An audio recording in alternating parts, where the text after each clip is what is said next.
Jama'a Assalamu alaikum ga labaran duniya daga nan Barewa Radio. Farko muhimman kanunsu. Rundunar 'yan sanda a jihar Benue sun kama mutum 5 da ake zargi da hannu a kisan wasu matasa 2 'yan asalin jihar Kano. Gwamnatin jihar Neja ta rufe jami'ar Ibrahim Badamasi Babangida wato IBBU da ke Lafai saboda matsalolin tsaro. Daga kasashen ƙetare kuwa kafofin yatsa labarai a Iran sun ce gwamnati ta fara bude filayen jiragen sama a gabashin kasar yayin da sannu a hankali al'amura ke komawa daidai.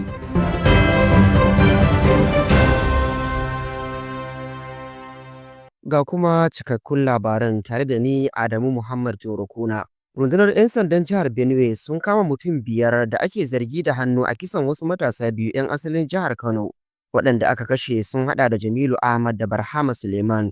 Kuma an kai musu hari ne a cikin dare ranar Litinin a unguwar Agan kusa da kofar shiga Makurdi. An yi jana'izar su a ranar Talata a babban masallacin Abuja, inda manyan jami'ai suka halarta ciki har da mai ba shugaban ƙasa shawara kan tsaro Malam Nuhu Ribadu da gwamnan jihar Kano Abba Kabir Yusuf. An birne su a makabartar Gudu inda Ribadu da gwamna Abba suka tabbatar da an yi musu sutura kamar yadda addinin Musulunci ya tanada.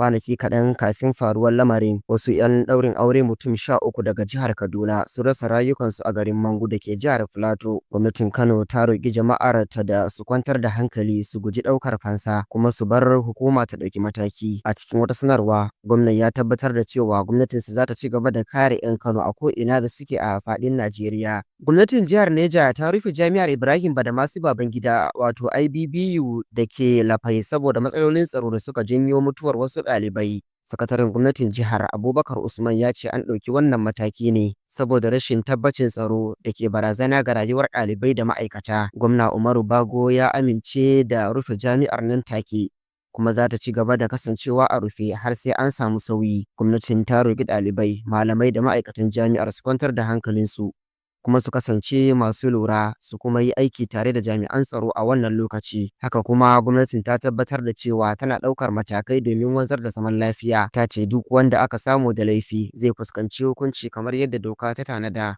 'Yan sandan jihar Adamawa sun kama wani Zafaniya Alfred da ake zargi da fashi da makami a Zangon, karamar hukumar Numan, bayan wani mutum mai suna Ibrahim Mai Kano ya kai kararsa kan yana masa barazanar kisa. Wannan na cikin wata sanarwa da kakakin rundunar 'yan sandan jihar SP Suleiman Guroje ya fitar. An kama Zafaniya Alfred mai shekaru 29 wanda aka gano dama rundunar na neman sa kan fashi a hanyar Numan zuwa Gombe. Bincike a gidansa ya kai ga gano bindiga ƙerar gida, harsashi na AK-47 guda 2, harsashi na karamar bindiga guda 1 da wasu harsashen, sai riguna da hulunan sojoji. Rundunar ta ce ana ci gaba da bincike kuma za a gurfanar da shi a kotu da zarar an kammala.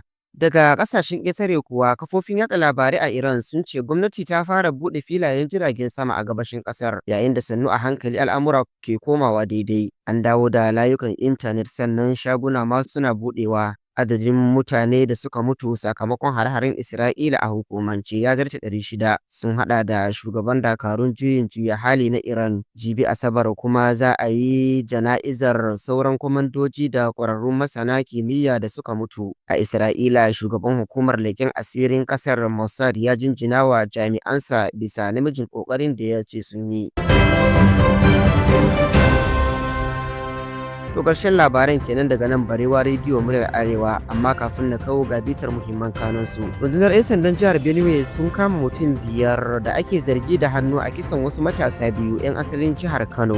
Gwamnatin jihar Neja ta rufe jami'ar Ibrahim Badamasi Babangida IBBU da ke Lafai saboda matsalolin tsaro. Sannan daga ƙasashen ƙetare kun ji cewa kafofin yatsa labarai a Iran sun ce gwamnati ta fara buɗe filayen jiragen sama a gabashin ƙasar yayin da sannu a hankali al'amura ke komawa daidai. Ko karshen labaran duniyar kenan daga nan Barewa Radio muryar Arewa, a madadin hukumar wannan kafa mai albarka. Sunana Adamu Muhammad Jorokuna da na gabatar da labaran nake mana fatan kasancewa cikin koshin lafiya.